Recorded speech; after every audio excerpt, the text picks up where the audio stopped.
Hello बच्चों, my name is Kundan. Comedy chemistry classes में आप लोगों का स्वागत है। आज हम आप लोग को एक बहुत ही बेहतरीन चैप्टर पढ़ाने जा रहे हैं जिसका नाम है द डी ब्लॉक एलिमेंट। अभी तक आप लोगों ने सुना होगा मेटल, पोटासियम, सोडियम, लेकिन एक कुछ नया कॉम्प्लेक्स मेटल के बारे में स्टडी करेंगे जिसका नाम है डी ब्लॉक एलिमेंट। जैसे कि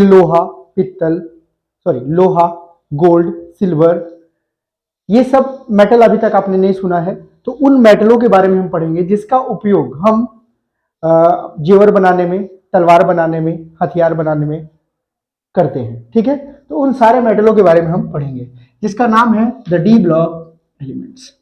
अभी मैं आपको डी ब्लॉक एलिमेंट के बारे में एकदम इन डिटेल जीरो से लेकर के हीरो तक बताऊंगा। ठीक है बच्चों, तो ध्यान दोगे? तो कॉपी और पेन आप लोग निकाल लेंगे, ठीक है, और स्टार्ट करेंगे। ठीक है, तो सबसे पहले हेडिंग देते हैं कि ये डी ब्लॉक एलिमेंट है क्या। D block element, D block element, सबसे पहला बात, डी ब्लॉक एलिमेंट आप कहेंगे किसको? तो उन सारे एलिमेंट को हम डी ब्लॉक एलिमेंट कह सकते हैं जिसके आखिरी सेल का जो इलेक्ट्रॉन है वो डी सब सेल में जाएगा। मैं आपके सामने दो तीन एलिमेंट रखूंगा, आपको पहचानना है कि डी ब्लॉक का कौन है। जैसे कि पहला एलिमेंट मैंने आपके सामने रख दिया Mn, मैग्नीज, Zn, और मैं एक रखता हूं आपके सामने पोटासियम। इसका एटॉमिक नंबर होता है बच्चों 25, 30, 90। सबसे पहले मैं Mn का देखता हूं, इलेक्ट्रॉनिक कॉन्फ़िगरेशन किसका? Mn का। सबसे पहले 25 होता है इसका एटॉमिक नंबर, तो इलेक्ट्रॉन भी 25 होगा। 1s2, 2s2, 2p6, 3s2, 3p6। उसके बाद हो जाएगा आपका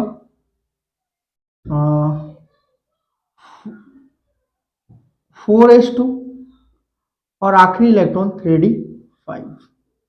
देखिए, इलेक्ट्रॉन मैंने एस में लिखा है लेकिन डी को यहाँ पहले लिखा है। ऐसा इसलिए ताकि इसका सेम सेल एक साथ हो सके। ये देखिए सेम सेल एक साथ हो गया। अगर आपसे पूछा जाए आखिरी इलेक्ट्रॉन क्या है तो डी है, ना कि एस। ठीक है, तो आखिरी इलेक्ट्रॉन अगर डी सब सेल में गया तो डेफिनेटली डी ब्लॉक एलिमेंट है। उसके बाद मैं अगर दूसरा एलिमेंट लूं, electronic configuration of Zn, Zn का 30 होता है बच्चों, तो 1s2, 2s2, 2p6, 3s2, 3p6, 4s2 और लास्ट में 3d10। लिखते पहले होता लास्ट में। तो ये आखिरी इलेक्ट्रॉन इसका 3d में गया, तो ये है आपका 3d10, यानी कि ये भी डी ब्लॉक का एलिमेंट्स है।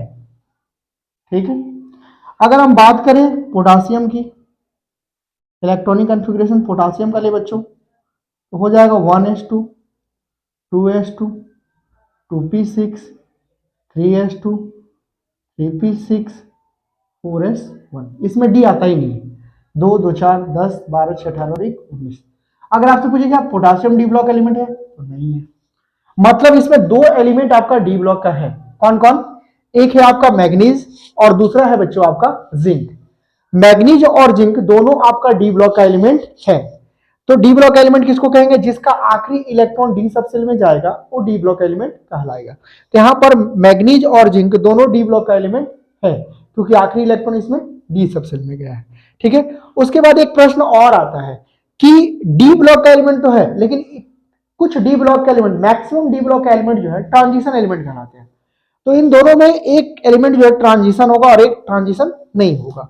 उसको हम अभी बताते हैं कि कौन सा ट्रांजिशन है, कौन सा ट्रांजिशन नहीं है। देखिए, मैं आपको बता दूंगा कि डी ब्लॉक का ये जो दो एलिमेंट्स है Mn और Zn, इसमें ट्रांजिशन कौन है?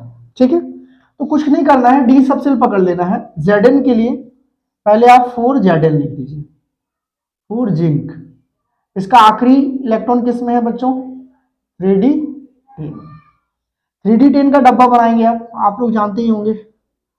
डी ब्लॉक में 5 डब्बे होते हैं, 5 ऑर्बिटल्स होते हैं, 1, 2, 3, 4, 5। देखो हर ऑर्बिटल में मैक्सिमम 2 इलेक्ट्रॉन जा सकता है, जाता पहले सिंगल है 3 4 5, फिर जो पेयर हो जाता है 6 7 8 9 10, यानी कि 3D10 यानी कि Zn का सारा इलेक्ट्रॉनिक कॉन्फ़िगरेशन 3D10 में गया। अगर मैं बात करूं आपके लिए Mn के लिए, और Mn, तो Mn का इलेक्ट्रॉनिक कॉन्फ़िगरेशन 3D कितना है 5 है। 5 की अगर बात करें तो इसका डब्बा बनाएंगे 5 ही बनाना पड़ेगा, 3 5 1 2 3 4 5, 3D5। तो आप देख सकते हैं आराम से कि इसमें कौन सा डब्बा पेयर है कौन सा अनपेयर है, एकदम ध्यान से देखेंगे आप लोग। मेरे ख्याल से आप समझ चुके होंगे, जिसमें अनपेयर्ड इलेक्ट्रॉन है वो ट्रांजिशन एलिमेंट कहलाएगा बच्चों, और जिसमें अनपेयर्ड इलेक्ट्रॉन नहीं है वो ट्रांजिशन एलिमेंट नहीं कहलाएगा। तो डी ब्लॉक का वैसा एलिमेंट जिसके आउटर सेल में अनपेयर्ड इलेक्ट्रॉन है वो ट्रांजिशन कहलाएगा, जिसके आउटर सेल में अनपेयर्ड इलेक्ट्रॉन नहीं है वो ट्रांजिशन नहीं कहलाएगा। इसी के साथ हम लोग समझ चुके हैं कि डी ब्लॉक एलिमेंट क्या है और ट्रांजिशन एलिमेंट क्या है। आपसे कुछ प्रश्न ऐसा भी पूछता है कि डी ब्लॉक के एलिमेंट को ट्रांजिशन एलिमेंट क्यों कहते हैं। तो डी ब्लॉक का एलिमेंट को ट्रांजिशन एलिमेंट इसलिए कहते हैं क्योंकि इसमें अनपेयर्ड इलेक्ट्रॉन होते हैं। ठीक है, चलिए इतना हो गया। अब मैं आपको बताऊंगा कि ट्रांजिशन एलिमेंट का क्लासिफिकेशन किस तरह से किया गया है डी ब्लॉक में। ठीक है, चलिए आगे बढ़ते हैं। मिटता नहीं है यार, क्या हो रहा है, सारा ताकत लग जाएगी।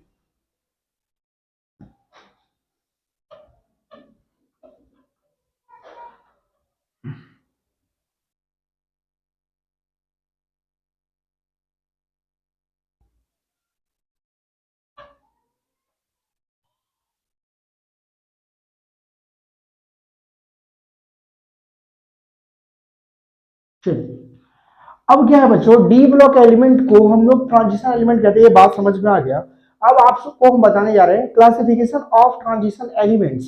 ठीक है, तो हेडिंग देंगे classification of transition element, classification of transition element, transition elements. ठीक है, देखिए इसको क्या किया गया, ट्रांजिशन एलिमेंट को आपको 4 सीरीज में बांटा गया है, जैसे कि 3D series, 4D series, 5D series, 6D series. Generally हम लोग स्टडी करेंगे यहाँ पे फर्स्ट से 3D 4D और 5D का, 6D का यूज बहुत कम है। जनरली ज्यादातर यूज तो 3D और 4D का है। 3D और 4D का दूसरा नाम फर्स्ट ट्रांजिशन और सेकेंड ट्रांजिशन भी है। ठीक है, तो 3D सीरीज को आप फर्स्ट ट्रांजिशन और सेकेंड ट्रांजिशन के नाम से भी जान सकते हैं। तो आप लिख सकते हैं यहाँ पे ट्रांजिशन एलिमेंट को कितना टाइप से क्लासिफाइड किया गया बच्चों, 3 टाइप से। तो जिसमें पहला का नाम है first transition series, first transition, first transition series. अगर आपसे पूछा जाए कि फर्स्ट ट्रांजिशन सीरीज क्या है, देखिए बच्चों, तो फर्स्ट ट्रांजिशन सीरीज, इसका दूसरा नाम है 3D series, 3D series. First transition series का नाम इसलिए क्योंकि फर्स्ट पहला सीरीज यही है इसलिए। 3D सीरीज इसलिए इसका नाम है क्योंकि आउटर सेल का जो इलेक्ट्रॉन जाएगा वो 3D सब सेल में जाके खत्म होता है। ठीक है, तो 3D सब सेल में खत्म होने के कारण इसका नाम है 3D सीरीज। और फर्स्ट ट्रांजिशन इसलिए इसका नाम है क्योंकि ये स्टार्टिंग पहला ट्रांजिशन एलिमेंट है। तो सबसे पहले मैं आपको ये बताऊं कि इसके अंदर एलिमेंट कौन कौन सा आता है। बच्चों सबसे पहले इसका एलिमेंट आता है scandium, titanium, vanadium, chromium, manganese, iron, cobalt, nickel, copper, जेडन, जिंक। ये सारे एलिमेंट आते हैं इसमें, स्कैंडियम से लेके जिंक तक। इनके एटॉमिक नंबर होते हैं 21, 22, 23, 24, 25, 26, 27, 28, 29 और ये हो गया आपका 30। ठीक है, अगर हम इसकी इलेक्ट्रॉनिक कॉन्फ़िगरेशन की बात करें तो आप लिख सकते हैं 1s2, 2s2, 2p6, 3s2, Tp6 4s2 और 3d1। ये आपका हो गया इलेक्ट्रॉनिक कॉन्फ़िगरेशन स्कैंडियम का। ठीक है, अगर आप बात करें टाइटेनियम का, इसका भी लिख सकते हैं 1s2 2s2 2p6 3s2 3p6 4s2 4s2 और 3d2। ठीक है, इसी तरह से अगर आप वैनाडियम का लिखना चाहें तो लिख सकते हैं 1s2 2s2 2p6 3s2 3p6 4s2 और 3d3। क्रोमियम का भी लिख सकते हैं 1s2 2s2 2p6 3s2 3p6 4s। यहाँ पर देखिए थोड़ा सा एक लॉजिक है, यहाँ पे 3d जो है वो हाफ फील्ड ऑर्बिटल को पूरा करता है, 3d 5 और 4s का 1 लिखना पड़ता है। ठीक है, ये आपका हाफ फील्ड होता है d, इसलिए 4s एक इलेक्ट्रॉन अपना दे देता है। उसी तरह से आज अगर आप mn का लिखें तो 1s2 2s2 2p6 3s2 3p6 3d5 4s2, mn का हो गया। अगर आप आयरन की बात करें तो 1s2 2s2 2p6 3s2 3p6, ठीक है, 3d6 4s2। कोबाल्ट की बात करें, कोबाल्ट की बात करें तो इसका हो जाएगा 1s2 2s2 2p6 3s2 3p6 4s2, यहाँ होगा 3d7 4s2। ठीक है, निकेल्स की बात करें 1s2 2s2 2p6 3s2 3p6 3d8 4s2। Copper की बात करें इसका हो जाएगा 1s2 2s2 2p6 3s2 3d10 4s2। और लास्ट में आपका आ जाता है जिंक। ठीक है बच्चों, तो जिंक का भी वही होगा 1s2 2s2 2p6 3s2 3p6 4s 3p6 के बाद 3d10 4s2। इस तरह से सबका इलेक्ट्रॉनिक कॉन्फ़िगरेशन लिख सकते हैं। इस इलेक्ट्रॉनिक कॉन्फ़िगरेशन से आप बहुत कुछ पता कर सकते हैं बच्चों। पहला बात तो ये पता कर सकते हैं कि इसका ऑक्सीडेशन स्टेट क्या है। ऑक्सीडेशन ऑक्सीडेशन स्टेट का मतलब जिस एलिमेंट में जितना अनपेयर्ड इलेक्ट्रॉन है वही उसका ऑक्सीडेशन स्टेट है। जितना अनपेयर्ड है इलेक्ट्रॉन उतना ऑक्सीडेशन स्टेट कहलाएगा। तो आपको सबसे पहले पकड़ना पड़ेगा स्कैंडियम का ऑक्सीडेशन स्टेट कितना है। तो आउटर सेल का इलेक्ट्रॉन, जो इलेक्ट्रॉन जितना डोनेट कर सकता है उतना उसका ऑक्सीडेशन स्टेट है। फिलहाल आप इतना लिख ले, उसके बाद मैं आपको बताता हूं कौन एलिमेंट कितना डोनेट कर सकता है। अगर बात किया जाए कि सबका अनपेयर्ड इलेक्ट्रॉन देखा जाए, सपोज दैट सबका अनपेयर्ड इलेक्ट्रॉन अगर देखा जाए तो आपसे पूछा जाएगा कि 3D में अनपेयर्ड इलेक्ट्रॉन कितना है। मैं डब्बा इसे बना रहा हूँ, सब सीधा बनाते हैं, मैं थोड़ा उल्टा बना रहा हूँ। 1 2 3 और 2 5, 1 2 3 4 5। इसमें अनपेयर्ड इलेक्ट्रॉन डी में कितना है, एक अनपेयर्ड इलेक्ट्रॉन है। इसमें अगर डी की बात किया जाए, इसमें डी में कितना अनपेयर्ड इलेक्ट्रॉन होगा। देखिए पहला डब्बा में यहाँ 1, ये 2 3 3 हो गया, 3 2 5 हो गया। इसमें 2 अनपेयर्ड इलेक्ट्रॉन है। ठीक है, 2 अनपेयर्ड इलेक्ट्रॉन है, 1 2 3 4 5। ठीक है, 2 अनपेयर्ड इलेक्ट्रॉन है। इसमें पूछा जाए अनपेयर्ड इलेक्ट्रॉन कितना है,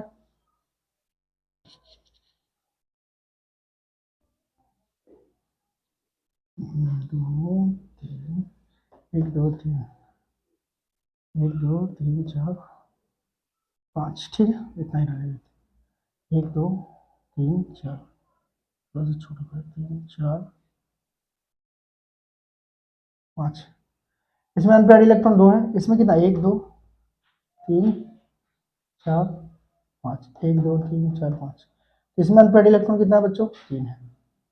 उसी तरह इस डब्बे में ना अनपेयर्ड इलेक्ट्रॉन कितना होगा 1 2 3 4 5, अनपेयर्ड इलेक्ट्रॉन कितना होगा इसमें 1 2 3 4।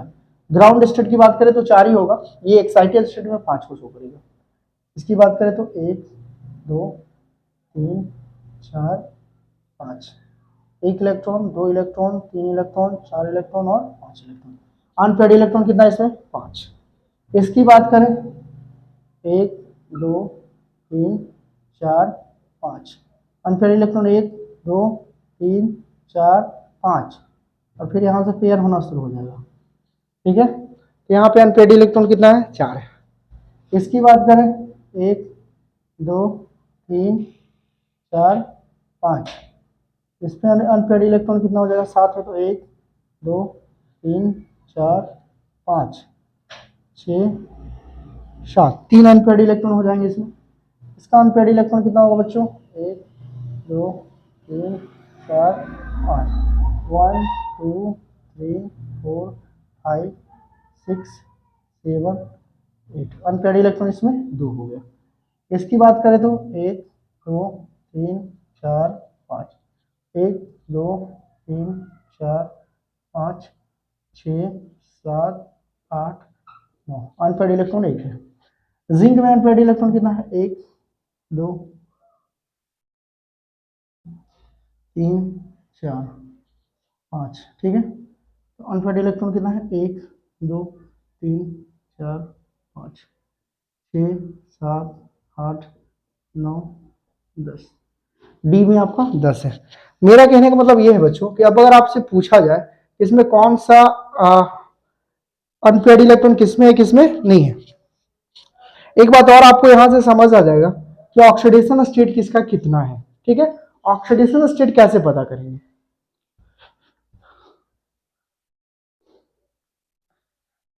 ठीक है, तो फिलहाल आप इतना तो समझ चुके होंगे कि अनपेयर्ड इलेक्ट्रॉन किसका कितना है और कौन ट्रांजिशन है कौन ट्रांजिशन नहीं है। तो जिसमें अनपेयर्ड इलेक्ट्रॉन है वो आपका ट्रांजिशन एलिमेंट है, और जिसमें अनपेयर्ड इलेक्ट्रॉन नहीं है बच्चों वो ट्रांजिशन एलिमेंट नहीं है। इसको कॉपी कर लीजिए, फिर आगे बढ़ते हैं। एक बात और, 3D सीरीज को याद करने का एक टेक्निक्स है जो मैं आपको बता रहा हूं। ठीक है, इसको याद करने का तरीका ये है, साइंस टीचर विनीता कुमारी, क्या याद करेंगे, साइंस टीचर विनीता कुमारी मैडम फेविकोल को नहीं छूना जनाब। मतलब साइंस टीचर विनीता कुमारी मैडम को बोला जा रहा है कि फेविकोल को नहीं छूना है जनाब। साइंस टीचर विनीता कुमारी मैडम फेविकोल को नहीं छूना जनाब। ये ट्रिक से आप इसको याद रख सकते हैं, साइंस टीचर विनीता कुमारी मैडम फेविकोल को नहीं छूना जनाब। एटॉमिक नंबर 21 22 23 24 25 26 27 28 29 और 30। इसके बाद मैं एक छोटा सा प्रॉपर्टी आपका डिस्कस करूंगा कि ट्रांजिशन एलिमेंट्स का, ठीक है, जनरल प्रॉपर्टी की बात किया जाए तो उसमें आता है एटॉमिक साइज। ठीक है, अगर आपसे पूछा जाएगा एटॉमिक साइज क्या होता है, तो एटॉमिक साइज बच्चों इसका डिपेंड करता है दो चीज पे, नंबर ऑफ सेल और न्यूक्लियर चार्ज। तो यहाँ नंबर ऑफ सेल तो कांस्टेंट रहेंगे, न्यूक्लियर चार्ज पे डिपेंड करेगा। ठीक है, तो वो मैं आपको नेक्स्ट प्रॉपर्टी बात करता हूं, उससे पहले मैं आपको थोड़ा सा ऑक्सीडेशन स्टेट का नॉलेज देता हूं। ठीक है बच्चों, वो सब जनरल प्रॉपर्टी बहुत आसान होते हैं इसलिए मैं अभी बता नहीं रहा, कुछ कॉम्प्लेक्स चीजें पढ़े।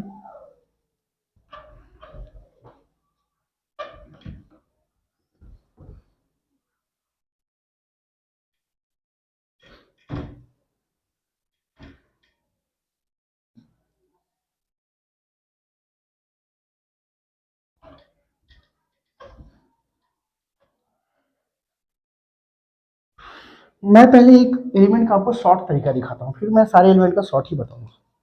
जैसे स्कैंडियम, स्कैंडियम का एटॉमिक नंबर होता है बच्चों 21। ठीक, 21 को मैंने लिख के दिखाया था 1s2 2s2 2p6 3s2 3p6 4s2 4s1 और 3d, सॉरी 4s2 और 3D1। आप इसको एक शॉर्ट तरीके से लिख सकते हैं, यहां तक जो इलेक्ट्रॉनिक कन्फिग्रेशन है वो 18 है, 2 4 10 12 6 18, यानी कि इतना दूर को आप लिख सकते हैं आर्गन। आर्गन का एटॉमिक नंबर होता है 18, ठीक है। आर्गन का एटॉमिक नंबर कितना है बच्चों? 18। 18 और 2 20 और 3D1 21। अगर मैं आपसे पूछूं कि इसका ऑक्सीडेशन स्टेट क्या है, ऑक्सीडेशन स्टेट, तो सिंपल सी बात है, जो एटम जितना इलेक्ट्रॉन को डोनेट करके या एक्सेप्ट करके अपना इनर्ट स्टेबिलिटी को पूरा करता है, वही उसका ऑक्सीडेशन स्टेट बच्चों कहलाता है। तो आप बताओ कि ये 18 जो है इनर्ट गैस है, इस इलेक्ट्रॉनिक कन्फिग्रेशन को अडॉप्ट करने के लिए स्कैडियम को क्या करना पड़ेगा यार? तो स्कैडियम को जो है 3 इलेक्ट्रॉन लॉस करना पड़ेगा। तो पहला तो 4s का इलेक्ट्रॉन लॉस करेगा, फिर एक 3D का करेगा, तब जाके इनर्ट कन्फिग्रेशन में आ सकता है। तो जितना इलेक्ट्रॉन ये लॉस करेगा उतना ही इसका ऑक्सीडेशन स्टेट होगा, यानी कि ऑक्सीडेशन स्टेट स्कैडियम का क्या होगा बच्चों? +3। मैक्सिमम ऑक्सीडेशन स्टेट इसका क्या हो जाएगा? +3। उसी तरह से आप सारे एलिमेंट का ऑक्सीडेशन स्टेट निकाल सकते हैं। तो जो जितना इलेक्ट्रॉन डोनेट कर सकता है वही उसका ऑक्सीडेशन स्टेट कहलाएगा। तो सबसे most highest common oxidation state किसका होता है? एक तो मैंने बताया और एक मैं आपको बता रहा हूं, ठीक है, ठीक है। हाईएस्ट कॉमन ऑक्सीडेशन स्टेट मैं आपको बताने जा रहा हूं, ठीक। देखिए जैसे कि Mn, अगर आपसे कोई पूछे Mn का ऑक्सीडेशन स्टेट क्या है, Mn का होता है 25। मैंने आपको बताया कि आप आर्गन का इस्तेमाल करें ताकि इलेक्ट्रॉनिक कन्फिग्रेशन आसान हो। 18 और 2 कितना हुआ बच्चों? 20 और 3D। अब आप ये बताएं कि इसमें अनपेयर्ड इलेक्ट्रॉन कितना है? डब्बा को आप खोल सकते हैं, ऐसे लिख सकते हैं। तो 5 डब्बा तो है आपके पास, 1 2 3 4, तो हर डब्बा में एक इलेक्ट्रॉन जाएगा। 4s में 2 इलेक्ट्रॉन गया, 4s2 3D5। तो बाबू इसमें ऑक्सीडेशन स्टेट की अगर बात करें तो 5D में है और 2s में है, तो हाईएस्ट कॉमन ऑक्सीडेशन स्टेट कितना हो जाएगा? +7 हो जाएगा, ठीक है। तो आपसे पूछा जाएगा कि ट्रांजिशन एलिमेंट में ऐसा कोई एलिमेंट बताओ जिसका ऑक्सीडेशन स्टेट सबसे ज्यादा है, तो वो है आपका Mn, ठीक है। सबसे हाई ऑक्सीडेशन स्टेट शो करने वाला एलिमेंट कौन है? Mn। और अगर आपसे ये पूछा जाए कि सबसे लो ऑक्सीडेशन स्टेट कौन है, सबसे लो ऑक्सीडेशन स्टेट वाला जिंक है बच्चों, ठीक है। सबसे लो ऑक्सीडेशन स्टेट शो करने वाला एलिमेंट कौन है? जिंक, ठीक है। ये दो चीज आपसे पूछता है, आप इसको कॉपी कीजिए, फिर मैं आपको जिंक का बताता हूँ, ठीक है। चलिए अच्छी बात। जिंक का अगर देखा जाए, जिंक का ऑक्सीडेशन स्टेट, ये सबसे हाईएस्ट ऑक्सीडेशन स्टेट था। सबसे लो ऑक्सीडेशन स्टेट कौन होगा? ठीक है, lowest oxidation state, lowest oxidation state किसका? ट्रांजिशन एलिमेंट का यार। तो लोवेस्ट ऑक्सीडेशन स्टेट के लिए Zn को ले लो। Zn का होता है 30। आर्गन पहले ले लेंगे, आर्गन 18, 18 2 20 और 3D। तो अगर आपसे पूछा जाए कौन सा इलेक्ट्रॉन इसका डोनेट होगा, तो आप 3D पहले बना लो। 5 डब्बा दिखाओ, ये 5, 1 2 3 4 5 6 7 8 9 10, 3D 10, यानी कि डी में आपका 10 इलेक्ट्रॉन है, डी में 10 इलेक्ट्रॉन है। तो ये सिर्फ 2 ही इलेक्ट्रॉन को लॉस कर सकता है, एस वाला। तो ऑक्सीडेशन स्टेट कितना हो जाएगा इसका? ऑक्सीडेशन स्टेट हो जाएगा +2, ठीक है। 3 तरह का क्वेश्चन पूछेगा। अगर आपसे लोवेस्ट ऑक्सीडेशन स्टेट पूछ दिया तो जिंक, हाईएस्ट पूछ दिया, लोवेस्ट में आपका हो जाएगा Zn, हाईएस्ट में आपका हो जाएगा +7 जो कि Mn बताता है, और कॉमन ऑक्सीडेशन स्टेट भी है।